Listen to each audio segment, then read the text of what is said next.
Very much appreciate you taking the time to come out here again for our legislative forum.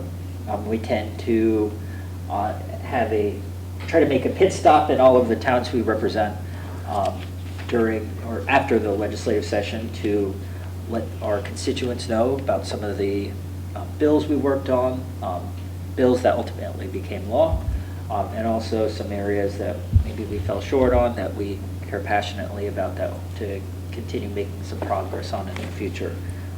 But I recognize many folks here, but for those who don't know me, I'm State Representative Andre Bumgardner.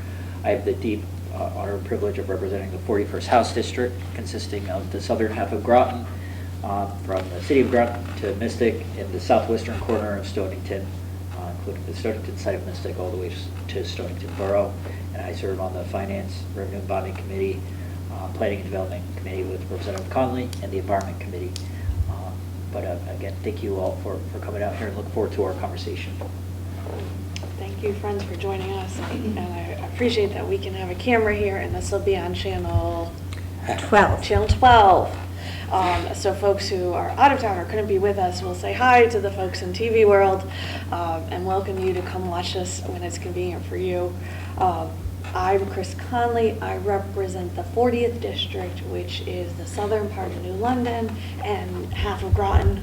If you don't, half of Groton, we even share some streets. So if you live in Groton, it's either 40th or 31st, and we're both here. We share great staff. Greg, who helps plan these events and helps get us around. We also share a press person who helps us answer the questions, Jackson, and then we each have different legislative assistants that we share with others. In the House, we share folks. We have teams. So Ariana helps me every day, and who helps you right now? Barry. Barry helps Andre every day. Keep us up to date and keep us where we need to be and assist us with those troubles of staying up to date and where we need to be throughout the day. So we appreciate all of our good folks who help us get us through our days in the House. They work year-round when we're not in session and when we are in session, and we couldn't do our jobs without them. And we know they help a lot of folks with services, with getting access to Husky, unemployment. They're helping folks with food aid right now. With the summer food aid, they're helping to make sure folks get what they need while kids are out of school. So our staff is amazing and does excellent work every day for us. I sit on 3 committees and then chair a 4th committee. I sit on a Judiciary Committee, which deals with all the laws. Anything that's a criminal, change in criminal law, or a change in civil law that has penalties has to go through Judiciary Committee. We also deal with appointments of judges, reappointments of judges. Unlike federal, all of our state judges and commissioners are appointed, reappointed a certain amount of years. We do have mandatory retirement where folks then go to senior status and are allowed to work on a part-time basis after they're at senior status at age 70 in our state. We also do, a Judiciary Committee, we are the appeals court for the claims commissioner. So that's if folks have asked for permission to sue the state of Connecticut for injuries or problems that they've had, including folks who, injuries or ailments that occurred for folks who are confined to our jail system. They go through the claims commission, and again, the Judiciary Committee is actually an appeals court that rules upon their matters as well. So we have an extra work to do, and then all this criminal penalties and laws involving civil fines. So we keep ourselves busy in that committee. I sit on Planning and Development with Andre, and I do Transportation Committee. So Transportation Committee has 2 roles. We have the bills that have to do with anything if it flies, floats, or goes on your roads or goes on your rails. We deal with that, all the laws relating to that, and then Transportation Commission has transportation bonding for things like road improvements. So folks have been working with us for the $500 million that we were able to secure in federal dollars to fix the Gold Star Bridge, that there is some state transportation bonding involved, even though most of that is federal dollars that we're able to get with the help of Joe Courtney and our U.S. Senators, Senator Blumenthal and Senator Murphy. So we stay busy with those items, and then I chair the screening committee for the House, for the Majority Leader's office, which is all the committee bills. After they make it out of their individual committees, goes to screening, and we combine matters that are similar. So if multiple committees are dealing with a similar issue, we combine those bills into one there before they go to the House floor. We also read each and every line of each and every bill and try to make improvements, try to get the bills to their best point so that they can be called in the House floor.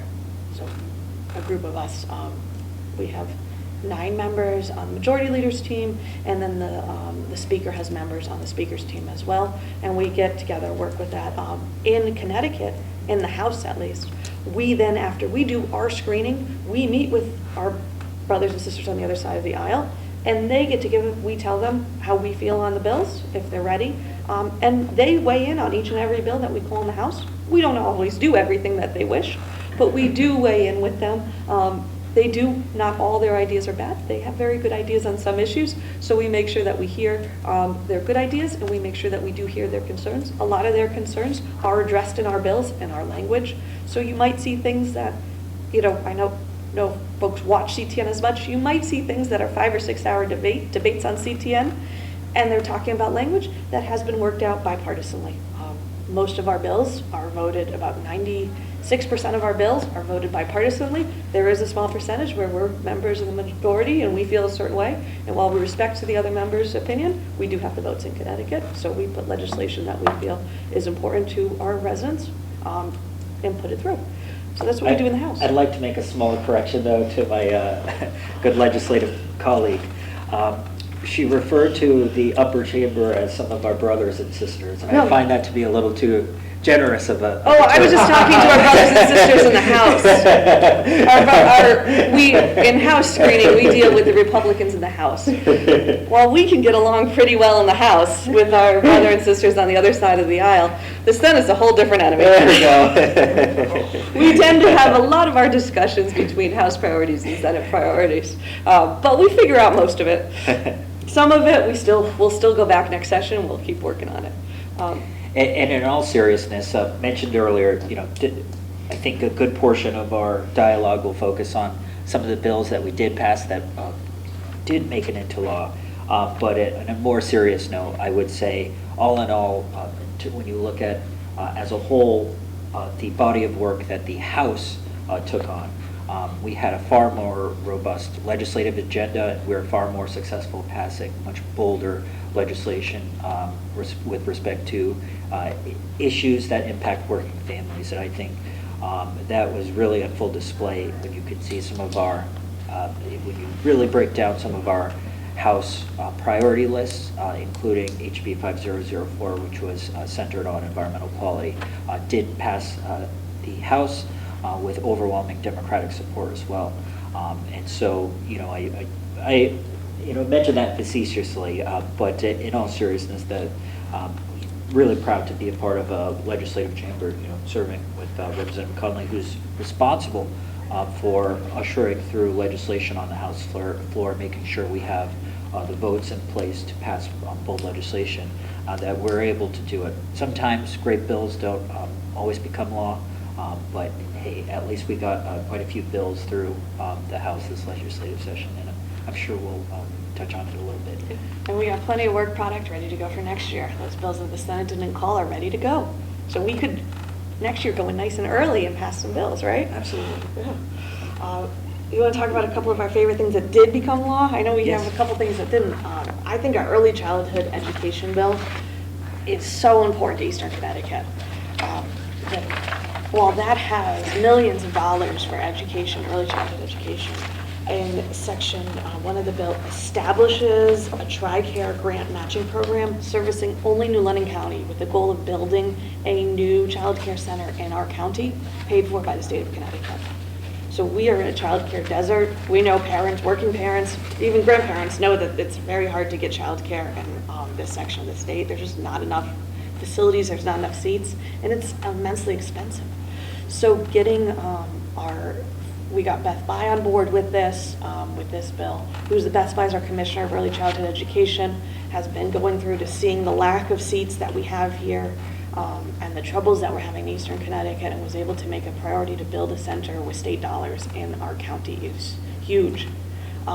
So that's House Bill. The Senate did call it. It did become law. So that's a good thing. We were also able to get on top of that $2 million in CIF bonding for our TVCCA center located in right here in Groton, which serves so many families, birth to 3 program.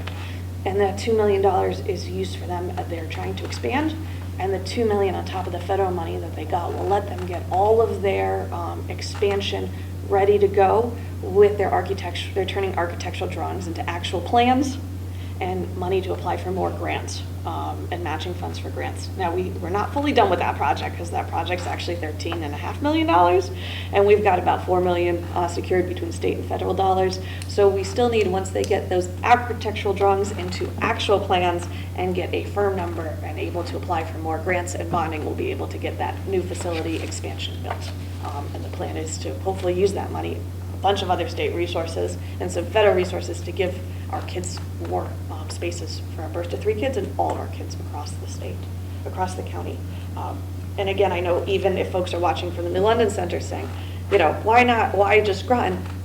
You can use TVCCA if you work or live in Groton or New London. So if we build out the Groton Center, families may choose, who are using seats in the New London Center, may choose to come over. And that opens up some more seats that are a little more convenient for folks on the New London side as well. So more seats is beneficial to everyone for childcare. Absolutely. And in order to have more seats, what will that require? More staffing as well, more personnel working in our early childhood centers. And so through this bill 5002 also creates a pipeline for employment by providing a one-time payment to folks who are looking looking to get into the early childhood field. That includes teachers, that includes teachers' assistants, and that's a one-time payment of about $1,800. So that is a program that kicked off this fiscal year. Yeah, and this fiscal year became July 1st, which was just last week. This week? Last week. Last week. So we're into the new one. Another bill I want to talk about are, speaking of children, not just the young ones, the middle and higher education kids. Teachers, we have a shortage of teachers, we all know this. So we revamped our teacher certification program, and we removed a test to make it easier. While the same material will be tested, the teachers will have to sit for less tests in the same period of time. So the student teachers are able to get their certification quicker. Again, they'll still be tested on the same material, just less tests, which is less cost for folks who need to pay for these testings, and it's less time, and it will allow more teachers to be able to get into the classroom quicker and paid at the salary that they deserve, not at the student's salary. If you're able to get in there quicker, you'll be able to get paid as the teacher's salary with your certification. It also, so we're switching the test from 3 down to 2. We also are eliminating the provisional certificate, this middle level of certificate that folks were kind of stuck in without getting, and again, it's not to stop anyone from getting their certificates, to move you from the student teacher to the classroom teacher quicker, because it's the same knowledge on test 1, 2, and 3. So we're getting folks quicker through. It's also allowed more professional degrees to qualify for folks to get the master's degree in teaching at our state schools, which we control. So that'll help get people into that master's program with paying for less additional classes. If you have your 4-year degree in something different, like I have a 4-year degree in political science, which is not very useful outside of having a master's or law degree, it allows folks to open up those 4-year degrees a little bit more into the master's program, which will save our teachers money on college as well. So a lot of good things in the certification change. Our teachers were fully on board with this, and the unions as well, and the hope is to get folks into the classroom quicker, get folks with students quicker, and really getting rid of some folks who were getting taken advantage of during the period of time where they were being paid lower wages, having the same knowledge, because they needed more time to take these tests, and they were stuck at that provisional certificate while they were waiting for test date 2 and test date 3, and some of these are remote, and if you don't get your paperwork in so many days, you had to wait months and months and months for the test to be offered again for some folks. So this will help folks. Another great program to continue off of teacher certification, and certainly the Pathway to Higher Education Pact, which stands for the Pledge to Advance CT. It's a program that was developed in the last few years, and some would bill it sort of a tuition-free, debt-free community college, and actually increasing the minimum awards that can be given to through that program from $250 to $500 for folks looking to re-enroll and really take advantage of really amazing early child, community college programs that we have in place in Connecticut. We recently have seen a consolidation of early childhood for a multitude, of community colleges for a multitude of reasons. But I think what's so important is that we continue to provide quality access that's affordable to kids who are looking to, and really adults who are maybe looking to have a career change and, from transitioning from a job that didn't require that degree into a affordable pathway to earning it. So that was, I think, a really, a real big win, especially for folks who care deeply about, expanding access, which is, I think, something that we're seeing more and more. Making sure that kids have quality access again. So, do you want to pivot over to the energy issues? Yeah, let's talk about I have a energy. question. Yeah. Is that program still just for basically no one who has college experience? Like if I went to college 20 years ago and I decide I want to go back, don't have a degree, is it just for first-time college-bound students? Or is it for those that went to college for a semester or whatever and no longer go? So Did they expand it or no? four criteria. So state residents, Mhm. those who have not graduated from high school, those enrolled in a transition program under the individualized education program, and for enroll in one or more courses at a regional community technical college. So if those four things are met, like I'm not sure if I'm following, but so do I have to have college experience or? To have no college experience. So none. So it's only really for those who have never been to college. It's not for someone who graduated 3 years ago, went for a semester, and then said, oh, I can't do this, and now says, oh, I better go back. So they're still going to have to put the bill opposed to those, but no college. I just want to make sure the criteria didn't change, because I know criteria. This program does not apply to folks who have had some college. There are other programs that do apply to folks who have some college, but not this program. If you have this document, just so you know, the document we're looking at, the major public acts, is available if folks didn't grab it at the table where Greg's sitting, along with our information. There's a sign-in sheet, and there's both of our emails. And we'll be happy to assist with anything else. But there are a lot of programs that allow folks to get accreditations outside of college, a lot of programs that help our community college folks in community college.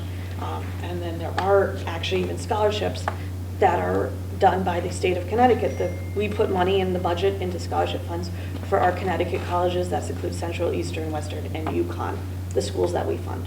We do not have access to any private schools or private things, just our state schools is what we have access to. So as we were pivoting to energy, one of the bills that I spent, I'd say, the most time working on was the Siting Council bill this year. And the Siting Council is not something that we know a lot about. Like before I was legislature, I didn't know that much about the Siting Council. But folks in Noack certainly have learned a lot about the Siting Council recently. So the Siting Council allows things like cell towers to be in certain locations. They allow solar farms to be in certain locations. And like what folks in Noack have dealt with and other communities are dealing with is how can communities have a voice in the Siting Council? So we made a lot of changes, and municipalities now have the right to automatically intervene into actions that the Siting Council has on their town. So that would greatly help folks' problems that we've had in our town and problems that others have had in other towns. That when the Siting Council hears from someone, a big company like a Verizon or a developer that wants to do a solar farm and they think this is a good idea, and a lot of times residents feel like they don't have a voice. They can go to the public hearing, but they go, where's our real voice? This gives the automatic intervention rights for the municipality so that things aren't happening on your town without you knowing about it. Now, just to be clear, the Siting Council still has to go through planning and zoning for the appropriate municipality. Again, Noack, it was planning and zoning. Town of Groton, it would be Town of Groton. City of Groton, it would be City of Groton. And Groton Long Point, it'd be ground law enforcement. We have a lot of planning and zonings in our town. So nothing happens without planning and zoning, but a lot of folks feel like they don't hear about these projects under the old law. So the new law really makes it a lot more open, a lot more requirements to notify folks, and that intervener status, really important for municipalities, that they're automatically at the table to talk about what's going on in their town before it gets approved and off the planning and zoning, so that these things can get discussed. Now, the knowing problem that a lot of folks didn't like where they proposed the cell tower got approved by council last week. That the cell tower is not in Knowing, it's going to be at our town police station, which is a much better location for the cell tower. Again, it's on the top of the hill, so that makes a lot of sense. And people need a cell tower in that side of the city, and that side of the town, so people will hopefully have better access to their cell phones and get more service. And it will also help our police, who get more radio contact as folks are going place to place. So this new location, which is approved by the city council and was just approved by town council, still does have to go to planning and zoning, seems to solve a lot of problems that we were dealing with last summer, this time of year. So sometimes with time and discussion, problems become no longer problems because everyone's talked and everyone's found a plan. So this seems to be a good resolution for residents and a good resolution for the siting council.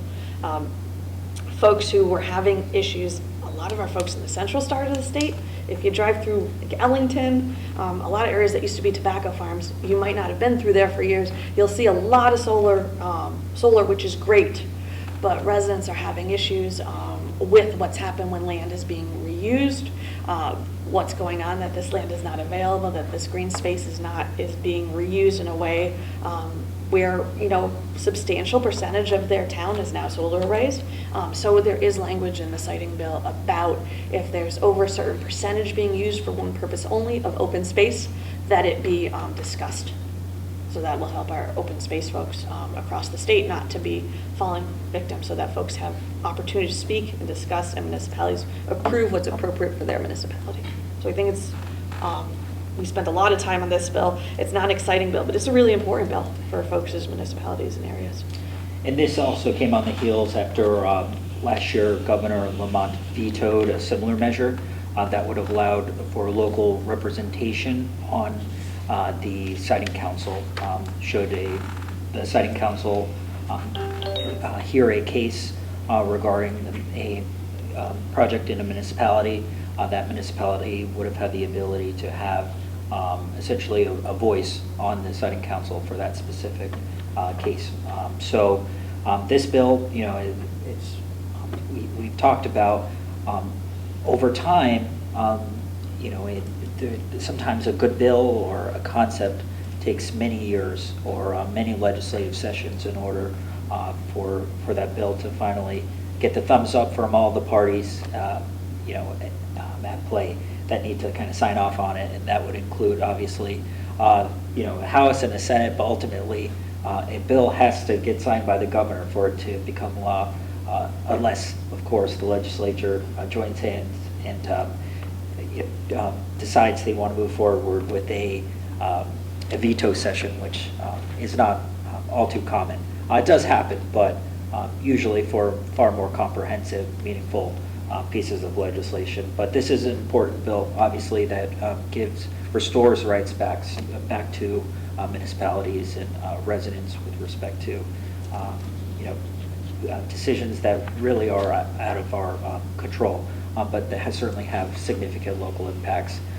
That cell tower that Representative Conley mentioned, the company is actually assuming maintenance, the cost to maintain the tower as well, so that should reduce the costs associated or costs borne by taxpayers in the long run as well to maintain that infrastructure.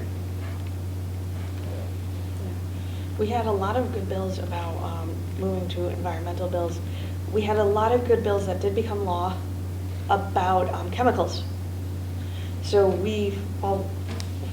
5004, our main House priority for environment, again, passed House. We're ready to come back in for special session if the Senate decides to call that bill. We'll do it any day, right? Any day, we'll go up and do it. But we were able to do some more PFAS regulation, which is to get those forever cancer-causing chemicals out of our waterways. And that did pass, so the Senate did call that one. We defined more things that have PFAS in it, chemicals. Some of our foods have PFAS in it too. So the federal government is really behind in this bill, in this concept, and hopefully in November we don't get further behind. But the federal government is substantially behind in getting these forever cancer-causing chemicals out of our waterways, out of our food storage containers. It's in a lot of things at low levels. And again, one thing won't cause a problem, but if we're surrounded by it, it's not good for anyone.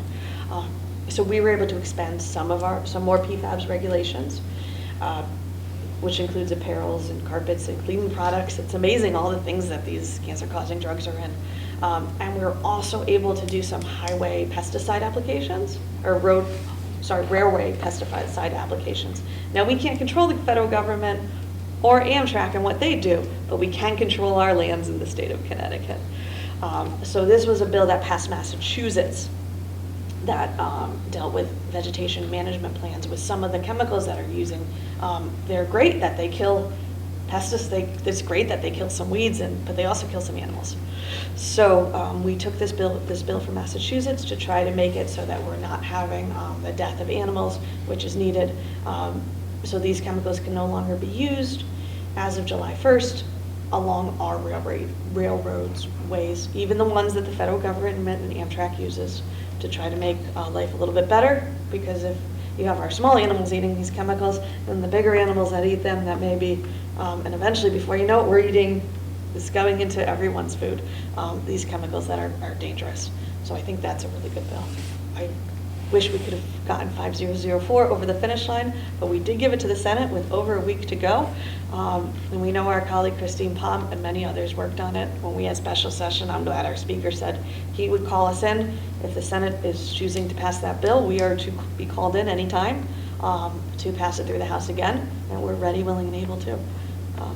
But that will be a great bill when it passes. What are the objections in the Senate? We don't really know. You know, I think that would be a question more appropriate for a senator. I think that answer would likely fluctuate depending on what senator you ask. You know, whether they're a member of the Senate Democratic or Senate Republican caucus. But you know, the reality is it simply was not called for a vote. And we gave the bill its airtime and deliberated on it. It passed with Senate votes. Or with Republican votes in the House. You know, Senate Democratic votes in at the Environment Committee. You know, obviously, throughout a legislative session, it changes. You know, but throughout the session, though, it was clear that the Speaker wanted it to be a bill that had bipartisan support. But there does come also a time when you can only compromise so much, right? And I think there was an honest, good faith attempt to recognize some of the shortcomings that the bill may have with respect to the business community. Typically, Connecticut CBIA lobbies against legislation that they find onerous for businesses, and they not only took no formal opinion on the bill, but offered offered their support for certain sections of the bill, so which I think speaks volumes as well. So again, that's really a question the Senate can answer. I can only say that we did our due diligence. We did our part, and it's funded in the budget that the senators voted for. So the money's there in July 1st. So even if it's not passed until later in the year, the money's in the budget. Now, a pro for people who like budgets and surpluses, that money is not used for other purposes. If that bill doesn't pass, that money doesn't get spent on other things. It just doesn't get spent. That's why sometimes we do have surpluses when money isn't spent. So that money is in the budget. That was a bipartisan budget that was updated in the House and the Senate, so they did vote on the money. They just didn't vote on the policy, so we can't do it yet. But we'll be ready to do it as soon as they're ready. And I think our folks in the Environment Committee are, if it doesn't happen by the time we get into session January 2025, happy to do it again. It'll have a different number. Probably won't be 5004. It could be. But 2025 it'll have a different number because it'll be a new year, new session. Fresh start. Fresh start. So we'll do it. We'll get something through. Housing bills. Before we move on from the PFAS, so on PFAS, the omnipresent, forever ending, non-ending chemical, right? We don't know to what extent PFAS chemicals impact us, the human body. They're found in our bloodstream.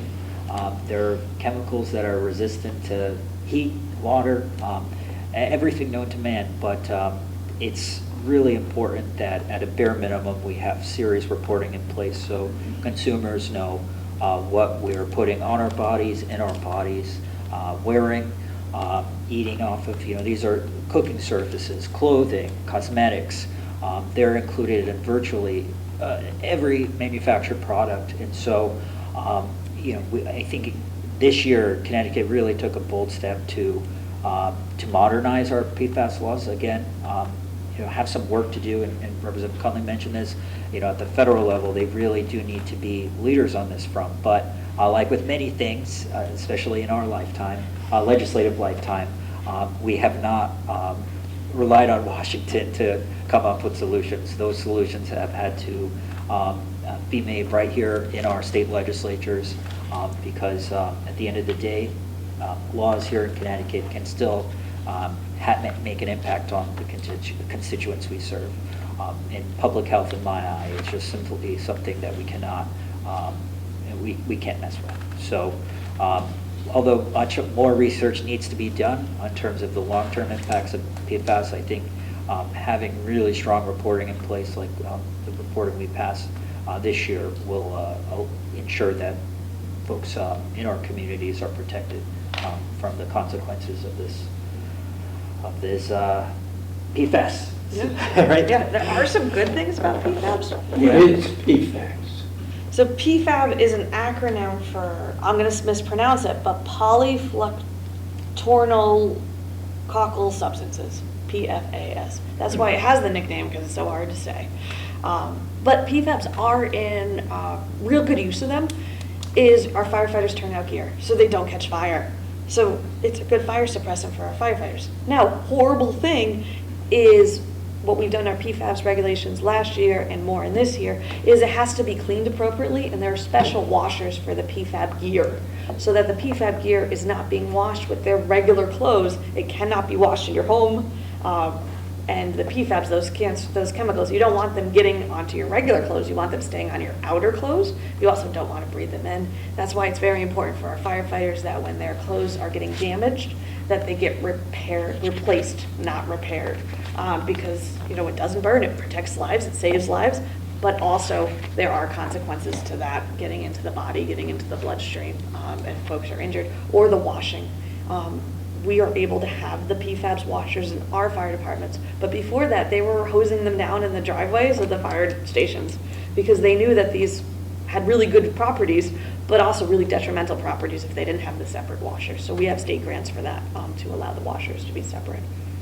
But some of our smaller fire departments, the volunteer only, each one has to have a plan as to where to wash the gear, and that might be going to their neighbor that's a little bigger that has the money for that. So there are some good things, just like, asbestos, which is horribly cancer-causing, still really good for a lot of insulation in some of our submarine areas that is protecting our Navy, our folks in the submarines. Good and bad, but we don't want PFABs, like it's in our dental floss. We don't want that in our dental floss. We want to just use the good of it. Housing, I feel we came up short in housing this year, not in the House, but also in the Senate, just like the environment. The House passed some really bold housing laws about trying to get more housing that's multi-use and transit-oriented developments. We passed that through planning and zoning. We've done it a couple years together in planning and zoning and through the House floor. Unfortunately, the Senate didn't pass those through. There's a lot of fear, and I'll call it, and there's a lot of racism about desegregating our communities and allowing multifamily housing. Now here in Groton, multifamily housing in residential areas, duplexes are as of right. So in your residential areas, you can have duplexes. It's in our Groton zoning. So we have a lot of good zoning in our town, but not every municipality has that. A lot of municipalities still have minimum lot sizes that are immensely unaffordable, so that teachers who teach in that municipality can't afford a single property. Folks who work for the town and police, fire, and other jobs, there's not a single house that you can afford on that salary within that municipality, or some of those municipalities within a half an hour away. And when we see folks in our municipalities, in our town, that work 2 or 3 jobs and are having a hard time paying rent as it is. Imagine, it's even worse for others. So we have to do more to get workforce development, housing. I hope that folks require new builds in this town to have a percentage to be market rate, or percentage to be IDD, intellectually disabled housing, like New London's been doing in their projects. They're seeing a huge increase and a huge amount of folks in the IDD world that people want to have their brothers and sisters and family members live close to them and not have to be far away because of what they get on Social Security and how they're limited on housing.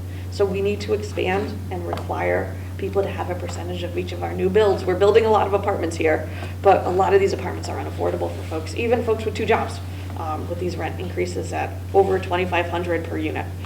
Yes. The question, I know somebody who lives in a mixed income residence in another city, and I just wondered if that's something that anybody considered, that, you know, it gives the builder some breaks because they're allowing for mixed income.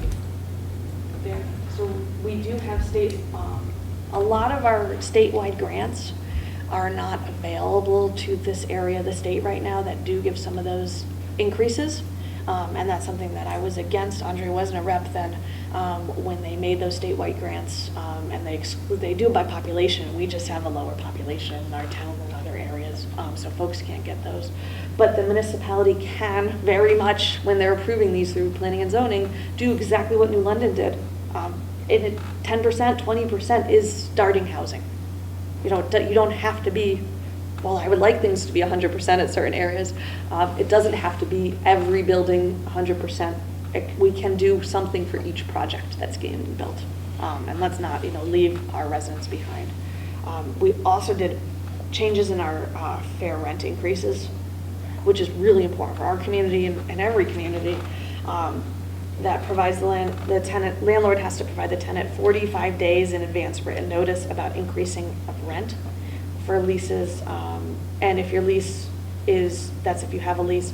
If your lease is less than a month, it has to be the full point of your lease. So some people have 2-week leases, like that's hard. You should never sign that, but that's what some people, that's all they could afford, and that's what they had to do.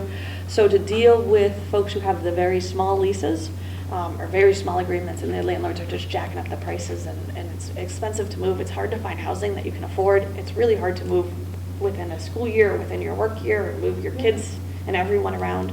So we did make it the 45-day notice for written notice, and that's a good bill. Oh, the woman in the back had raised her hand first, and then you second.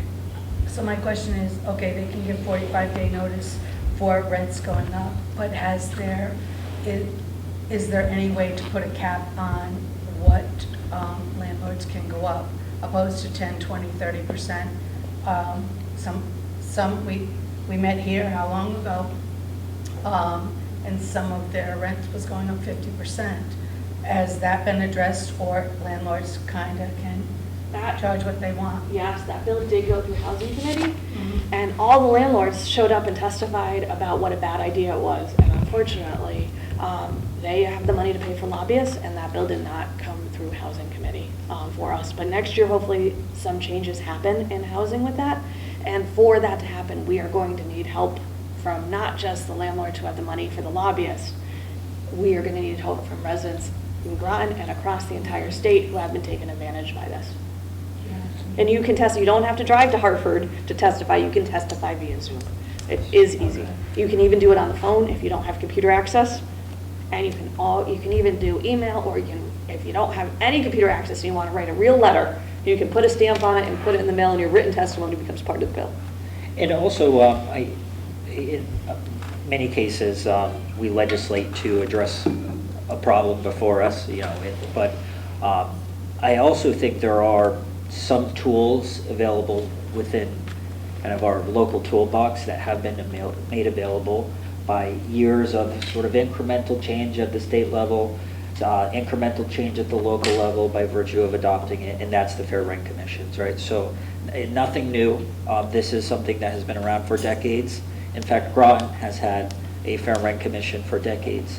But do I think the Groton Fair Rent Commission has been utilized the best that it could be? Maybe not, right? And that is, at the end of the day, that ultimately may be due to a lack of awareness within our community about those tools, right? How a Fair Rent Commission can play a role in serving as a arbiter or, provide a hearing for residents who feel like they are facing unjust rental increases, and making the case to that body that that rent increase is above and beyond what they have the capacity to pay, especially given perhaps some of the other issues that they've been facing as a renter, issues relating to the building itself, with the landlord. And there have been cases that have gone before this Fair Rent Commission before. But I think we also have a role to educate the public about some of the tools that are available to renters, and especially in times of crisis, and also providing information in a more proactive manner, because you obviously don't want to bring a case before the Fair Rent Commission when you're facing eviction, right?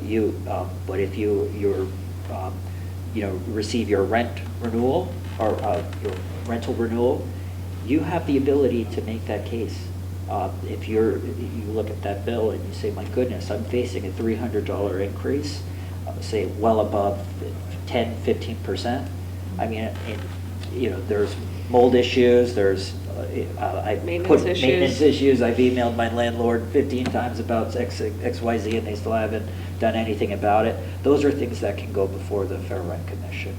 And in most cases, I think they would probably be fair arbiters in those cases. So, and I did a mailer on my side. Not everyone's gotten it. If you live in the 40th district, I know we're still getting the mailers as they come through, about renters' rights and homeowners' rights. Had renters' rights for tenants, had homeowners' rights with your mortgage for folks who own, and it had a lot of your rights and ability for housing. If you haven't, feel free to take it.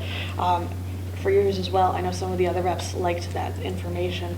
But I've even gotten calls from folks who didn't go before the Fair, but just knowing that they had rights and were able to call their landlord with that sitting in front of them. Someone called me and said they were increasing my rent in the middle of my lease, and I didn't know they couldn't do that. I was going to be, not able to afford it, and calling and saying, no, you can't do this. I'm under a year lease. You can't raise in the middle. What did that landlord do? They backed down. But the reality is we have a lot of rights that are really pro-tenant, but unfortunately, not everyone knows them because you don't read the law until you need it. And we don't have like a tenant class in high school, even though most people rent. So by sending that out and trying to do our best to educate, our best to change the laws, and our best to make folks available of the local things. Fair Rent Commission's free. There's no filing costs. There's no court costs. And if you are facing eviction, I was able to get our Connecticut Legal Services right here in New London represent Groton residents for free who are below a certain income level. So all Groton residents and all New London residents have the right to get a free lawyer for an eviction matter where you can bring up these issues of, of whatever your issues were. Because the landlord always has an attorney. The corporation always has an attorney. And a lot of folks make agreements when they don't have counsel because they feel bullied in the courtroom. They don't have they don't know the law, they don't know their rights, they don't know what they have. And they're intimidated. Yeah. It's a scary place. So everyone has the right to a free attorney because a lot of folks can't afford an attorney because they are expensive. Hourly, rates are high. So call legal, if you know someone who's having issues, legal services, even if you're not facing eviction, can answer questions and give people the information they need. And sometimes that answer is enough to get you where you don't need to have eviction, where you've been able to stand up to your landlord knowing your rights and getting them to do what they should under the law. And if folks need help, we can't be your attorney, we can't assist you, but we can steer you towards resources that exist. Pretty sure you know about that. And on the missing middle housing development, before we move on from housing entirely, if you look at any chart of new starts construction over the last 50 years, you'd be amazed at how little construction, multifamily construction we've had in Connecticut. Certainly a lot of single-family home construction, a lot of apartment complexes, but the missing middle really being defined as units, two units to a building, to even 4 units, 4 plexes. It just really shocking how little construction we've done in that department. And that, I think, would transform many of our communities that have been kind of hollowed out. A lot of folks have left our empty nesters, or folks who are young people who are looking to maybe purchase a home at a relatively decent price and not having to pay an arm and a leg. It would make a tremendous difference in making Connecticut more affordable. Again, we're not talking about building apartments on every suburban street corner. We're talking about building homes that are virtually indistinguishable from single-family homes. You'd be surprised, a mansion what would look like a mansion for a single family could actually be a building that could home 4 families. So that's something that I think we really need to pay closer attention to as a state, that I think we could find a lot of bipartisan support for.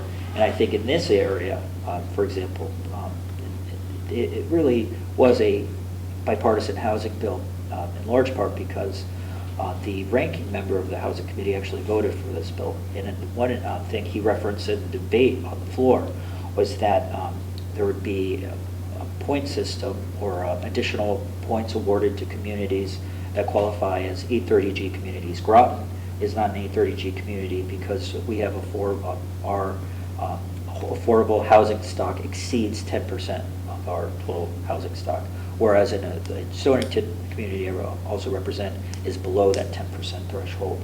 So under this scheme now, Stonington would be eligible for additional points should they change their zoning to allow for those duplexes, triplexes, or fourplexes built in single-family zones.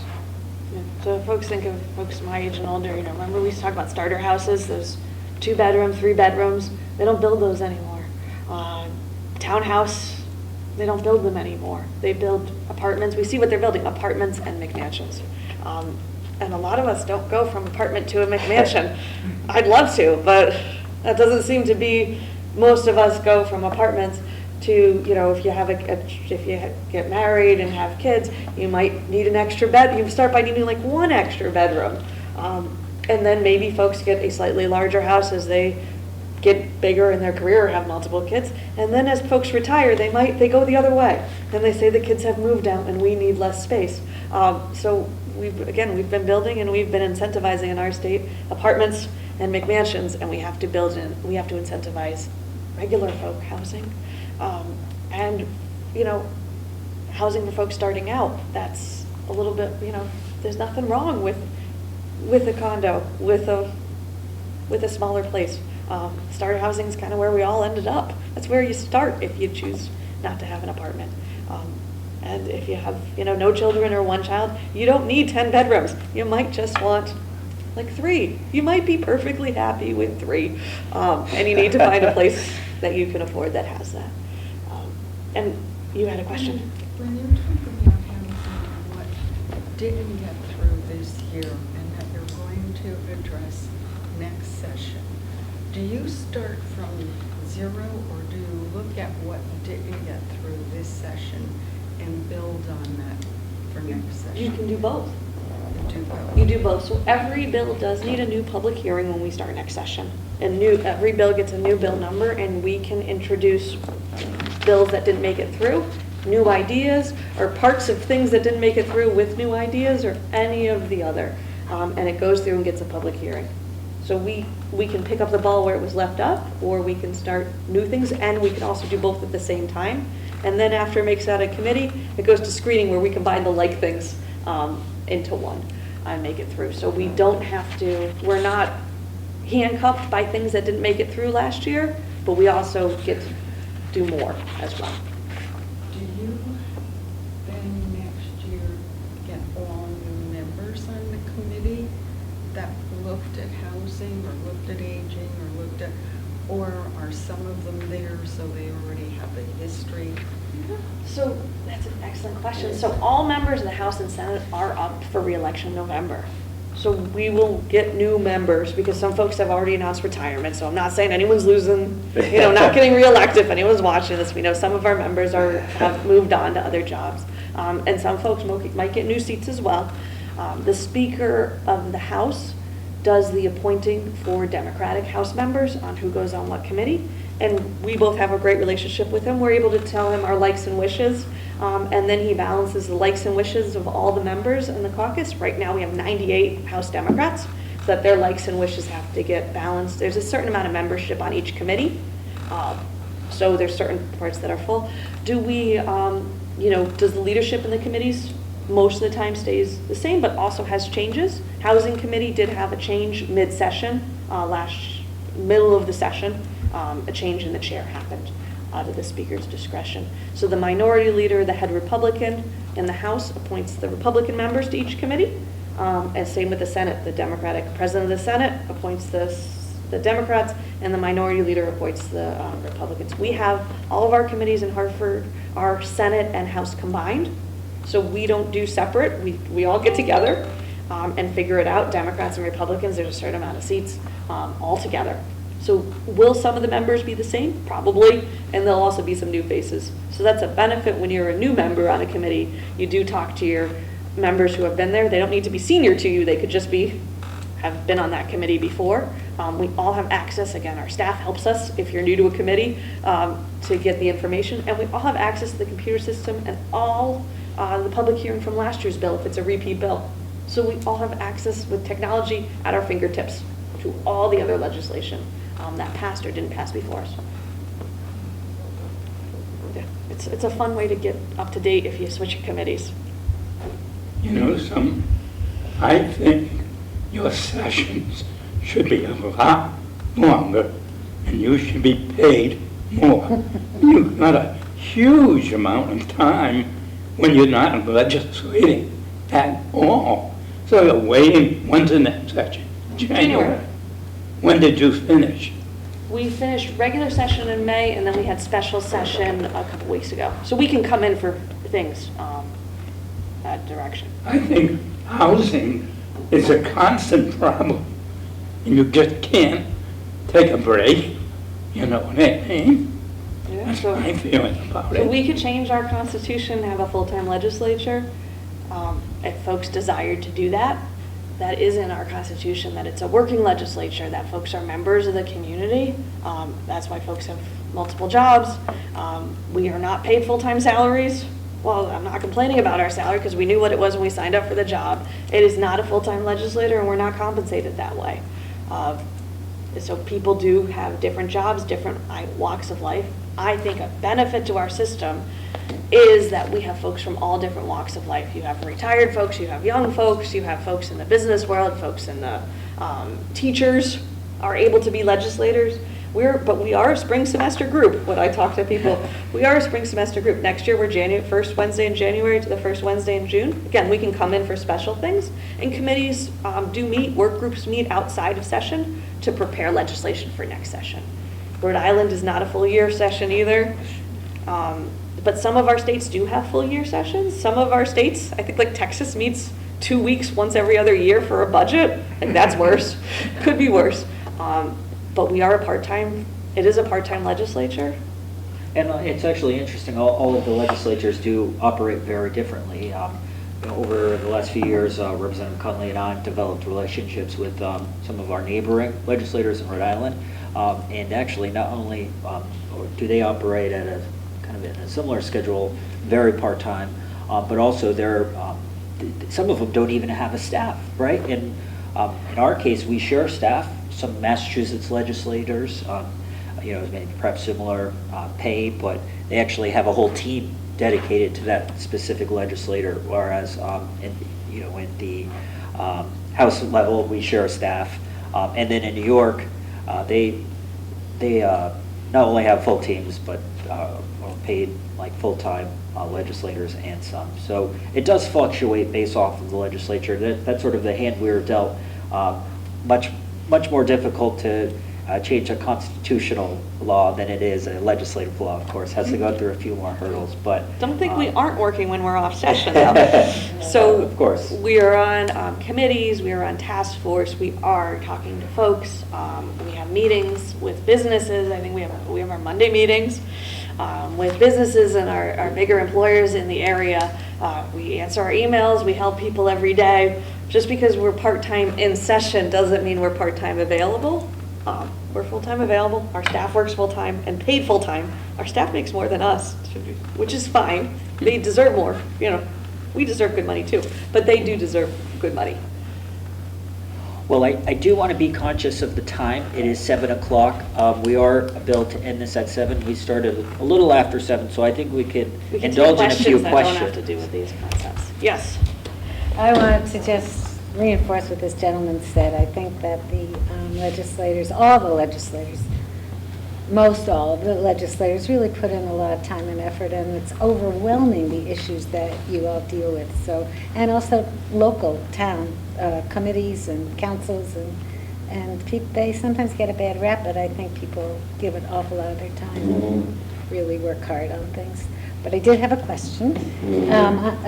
Representative Baumgartner, I know you are on the committee that's going to look at ranked choice voting, study committee, and wondered if you have any thoughts about how that's going to work, or... So, as Irene mentioned, was appointed to serve on the governor's working group for ranked choice voting. It's been quite a fun learning experience so far. We've held 2 meetings. It's actually co-chaired by Senator Kathy Austin, who's part of our Southeastern Connecticut delegation, and Senator Tony Long, a Republican, and has advocates and folks from all walks of life, primarily in folks who work in elections and democracy issues, so to speak. But in the last 2 meetings, we've done some fact-finding, learning about how other states have implemented variations and forms of ranked choice voting, kind of deliberating on what steps Connecticut would have to take to implement or adopt a ranked choice voting system. Also, some of the limits. We just talked about the Constitution, right? The constitutionality of implementing ranked choice voting. It may not be as simple as the legislature voting and saying, oh, we're going to allow ranked choice voting. Actually, the Attorney General issued an opinion that ranked choice voting across the board would be unconstitutional and require a constitutional amendment. So there has been proposals that have been floated, particularly one last year, that would allow ranked choice voting in a very limited way. One for presidential primaries, and the other for to elect our municipal CEOs. So that could meet constitutional muster. However, obviously, it would require elected legislature to actually move forward with ranked choice voting. I'm someone who believes that would enhance democracy. Some of my friends may or may not agree, but nonetheless, I think it's something very much worth exploring. The meetings are also posted online, so if you would like to follow the work of the committee, CTN will be publishing them after each meeting. And your minutes will be online too, because it's an official task force. So then we also have unofficial task force, because we can decide to get together and talk about any issue and invite anyone who works for the state to, a Zoom, to a coffee, to anything. So I've been working with a group of female legislators last year and this year on pain and gynecological procedures and pain management. We've had some good meetings on trying to get some legislation ready to go. We thought we had agreement last year, but it turns out that the doctors and the OBGYN specialists thought we were going too far in mandating them. So that's why this summer we've been doing meetings with them to talk about how they can care for patients, what education is needed before we mandate pain relief and gynecological office procedures, which I think we desperately need. And anyone who's probably had an in-office gynecological procedure will agree with me. Folks who haven't, talk to folks in your house who have. They'll tell you they probably would have been like to have had a choice on pain relief. What their choice would have been is their own personal belief. But some people want a choice on pain relief. Oddly, happens in male procedures all the time, just not female procedures. So, talk to anyone who's had a vasectomy, they've been offered pain relief. Talk to anyone who's had an IUD inserted or a biopsy, they have not been offered pain relief. Wonder what the difference is. Well, I'll think about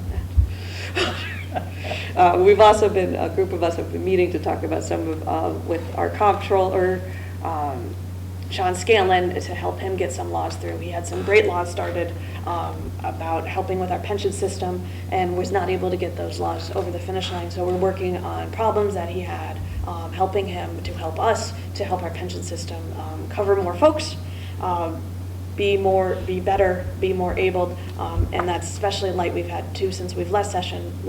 We've had 2 state workers killed, a DOT worker and a state police officer. So we want to make sure that our state pensions are giving everyone, especially folks who die in the line of duty, the most benefits that they can. So I appreciate Sean Scanlon for inviting a group of us to help and assist, and we'll have some laws for everyone else to look at in January.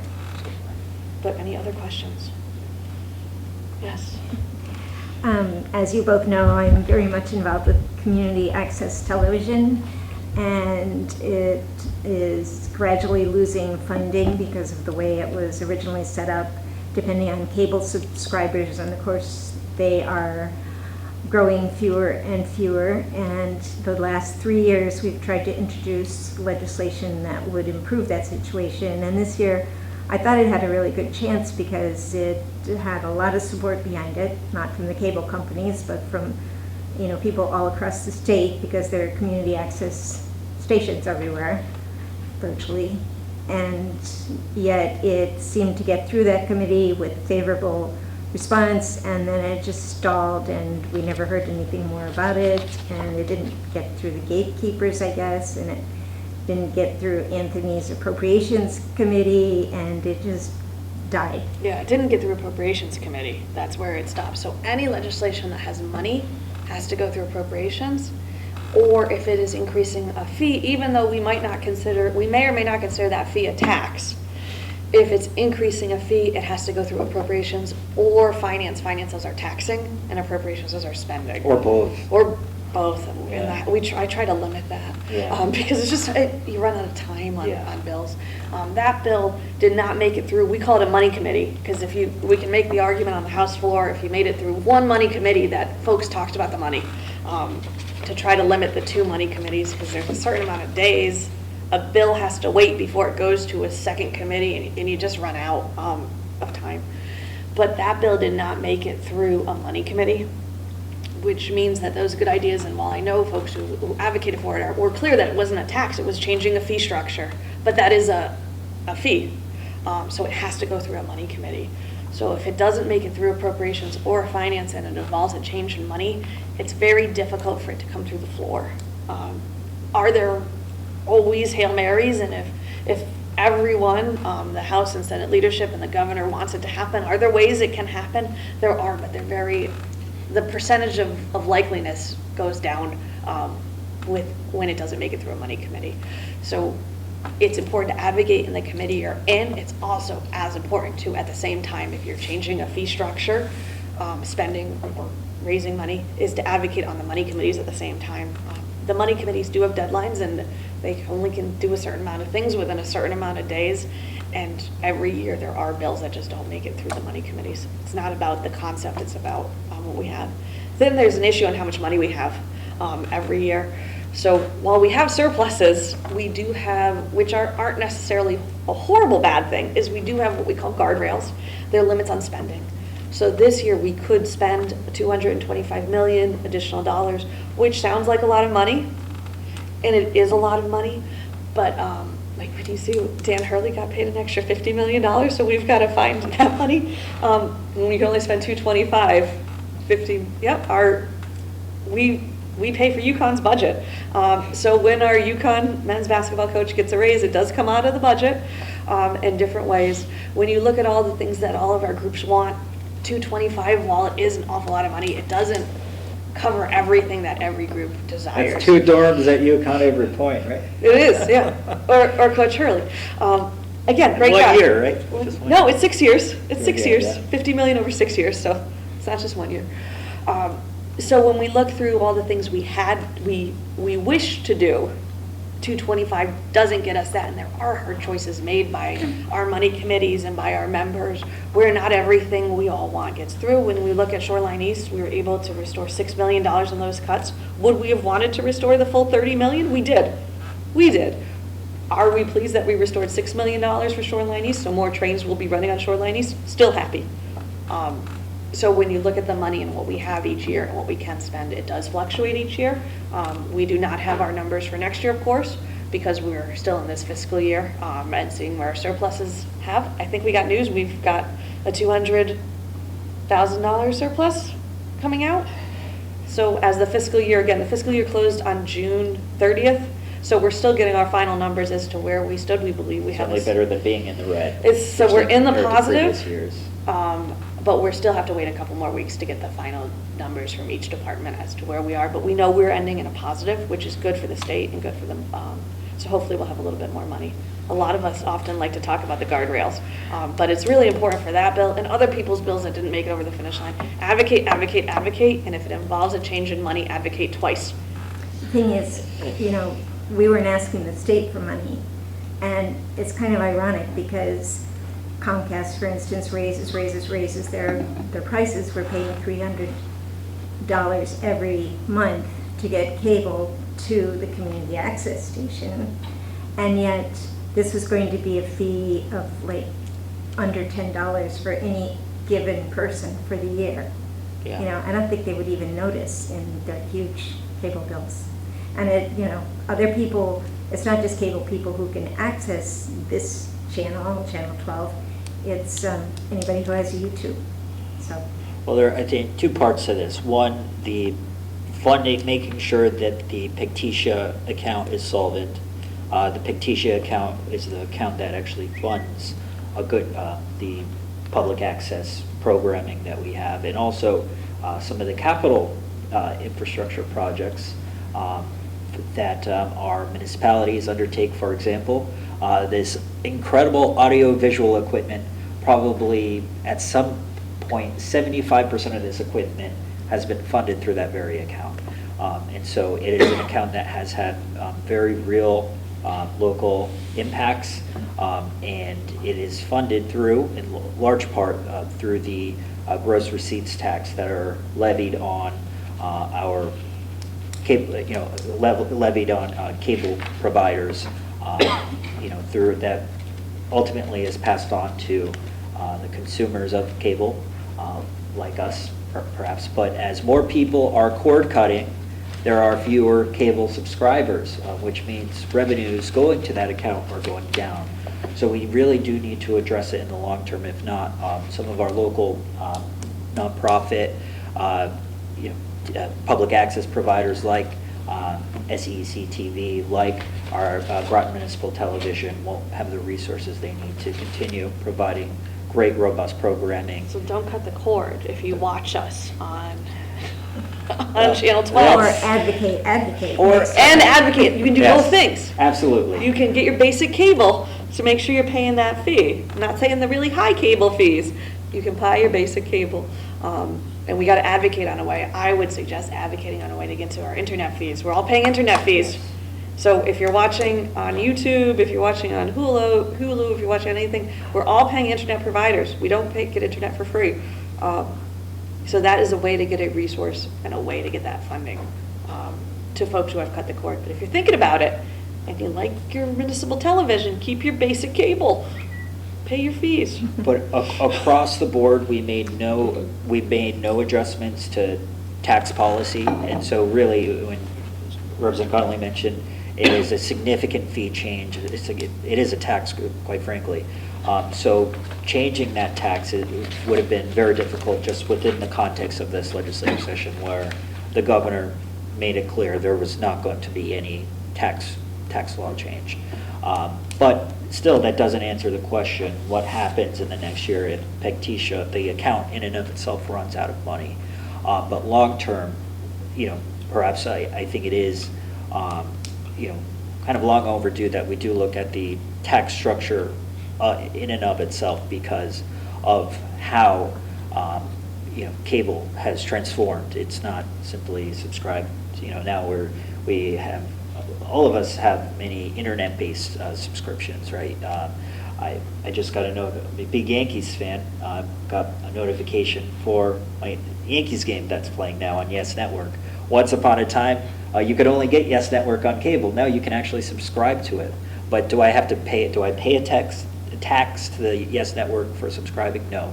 Under this scheme, I would pay a 0.25% tax on the cost of the subscription, in order for, so those dollars would then go into that account to keep our public access friends afloat. Apparently Maine So, figured out how to do it, so maybe we Yes. should look at them. I Look think at their so. bill, yeah, look at their bill, how they did it. But yes, let's. Maine made a change that helped their public access TV. So we can make a change. Also, advocate to the governor's office. Because when the governor says I will not sign a bill with a tax increase or a fee increase, outside of these parameters, and you're outside of these parameters, you do need 2/3 of the House and the Senate to override the veto. And it's easier to talk to one person than it is to talk to 2/3 of the House and Senate. It has nothing to do with his old telecom connections, maybe. Uh, Well, anyway.